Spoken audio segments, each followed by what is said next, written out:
સારી રીતે પાલન કરી શકે એ માટે અને બીજું કે જે આ ભારત ભૂમિમાં એમને બધા રીતે સારી રીતે જીવન જીવાય એ પ્રકારની વ્યવસ્થાને કાયદો કહેવાય.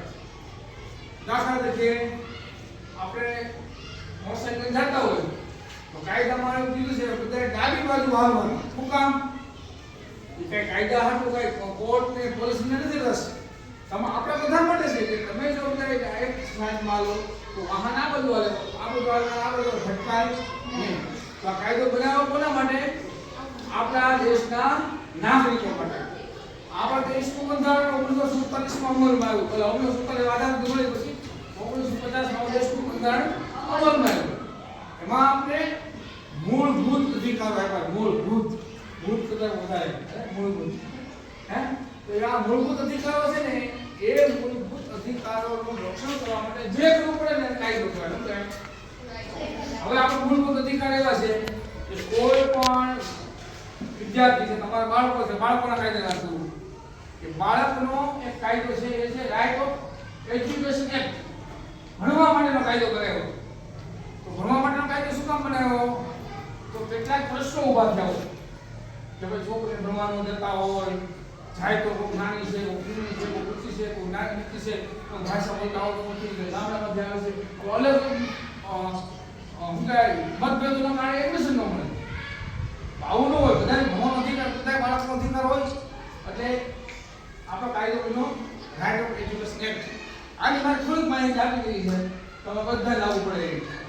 આ કાયદામાં 14 વર્ષની ઉંમર સુધી બાળકને મફત અને ફરજિયાત શિક્ષણ આપવાનો કાયદો છે. મફત શિક્ષણ આપવાનું, એને બધી સુવિધા કરી દેવાની. 14 વર્ષ સુધીના બાળક હોય, બરાબર, તો એ ગામડામાં રહેતા હોય, સિટીમાં રહેતા હોય, જંગલમાં રહેતા હોય, વાડીમાં રહેતા હોય, રોડ ઉપર રહેતા હોય, ક્યાંક ઝૂંપડપટ્ટીમાં રહેતા હોય, ક્યાંક વસાહતમાં રહેતા હોય, કે ખાણમાં રહેતા હોય, કે પર્વતમાં રહેતા હોય, કે નદી કાંઠે રહેતા હોય, આ બધાને ભણવાની વ્યવસ્થા કરવી પડે કે નહીં? આ બધાની વ્યવસ્થા આ રાઇટ ઓફ એજ્યુકેશન એક્ટ હેઠળ અત્યારે કરવામાં આવે છે. તમને ખબર, સીમમાં જે બાળકો છે ભણવા આવે તો આવવું પડે. તો એની માટે શું કરવું પડે? બાળકો ભણવા માટે વ્યવસ્થા કરવી પડે. તો એની માટે ગાડીની વ્યવસ્થા કરે છે ને, લેવા દે છે ને, લેવા દે આવે છે. પછી બાળક આવે ને મા બાપ તો મજૂરી કરતા હોય, જમવાનું ક્યારે ભૂખ્યા લાગે, ભૂખ લાગે, જમાડવું પડે, પોષણ, એનું શરીરનું ધ્યાન રાખવું પડે. એટલે શાળામાં મધ્યાહન ભોજન આપે. અમુક સ્કૂલો એવી છે કે અમુક વિસ્તાર એવા છે કે વધનાને મધ્યાહન ભોજન આપે તો એનું પોષણ બરાબર થતું નથી. તો પછીના ગામડામાં દૂધ આપે, ટાઈમ પર માહિતી દૂધ બકેલા મુકામ. એ ભણવા માટેની કોઈ પણ પ્રકારનો ખલેલ ન થાય આ કાયદામાં જોગવાઈ છે, બરાબર.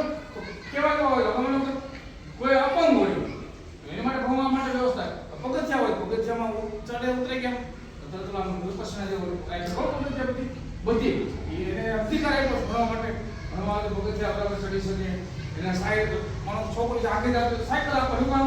ભણવા આવે એટલા માટે. આ બધી સુવિધા. ઘણા એવા હોય કે ભાઈ બેરામુંગા હોય, એને ભણાવવા પડે. 14 વર્ષ સુધી ભણાવવા પડે. તો બેરામુંગાની સ્કૂલ અલગ, એના શિક્ષકો અલગ. આમાં તમારા નિશામાં તો બેરામુંગા છે, એના દિવસે ભણવા માટે શિક્ષક આવતા છે, બરાબર. તો આ વ્યવસ્થા શા માટે કરી કે 14 વર્ષ સુધીના બાળક એ પોતે કોઈ પણ જાતિ, ધર્મ, ભાષા, બોલી, રહેણા, પછી આર્થિક સ્થિતિ કંઈ જોયા વગર સારી રીતે ભણે. અમદાવાદમાં બેઠો વ્યક્તિ ઈ કોમ્પ્યુટરમાં ભણે, અહીંયા બેઠો કોમ્પ્યુટર ભણવા એટલે કોમ્પ્યુટર શ્રેષ્ઠ કામ કરી સન્માન કરે. શું કામ? કે તમે પણ ટેકનોલોજીની સાથે જોડાઓ. આ જે કાયદો કોના માટે બન્યો છે? તમારા બધાનો વિકાસ તક છે એ સમાન મળ્યું છે. કેવું મળ્યું છે? સરખું. એમનો કે ભાઈ હું મારા બા છે ને ગાડી નથી એટલે હું ભણવા માટે કઈ ભણાવું નહીં, બાકી હું તો ડોક્ટર થવા નથી. અમે એવું